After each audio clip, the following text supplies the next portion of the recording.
আপনার কি বক্তব্য কি গরু নোয়ার গাছ তুলে নিয়ে যেতেছি অনেকে বেচা কেনা করে বাড়ি টাড়ি আসবেন না মালিকের ইচ্ছে যা আছে রিজিক আছে রিজিক যা আছে আলহামদুলিল্লাহ কইছে আলহামদুলিল্লাহ। আসসালামু আলাইকুম। ভাই আপনার এই গরু পালতে মোটামুটি কত টাকা খরচ হয়েছে? পুরান 70,000 টাকা। 70,000 টাকা।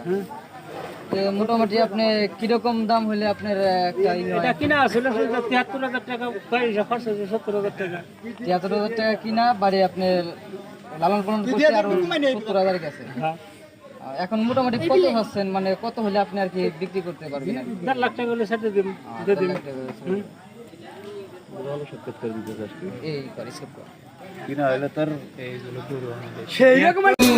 আল্লাহ তুমি করো একটু মেহেরবানি, কবুল করো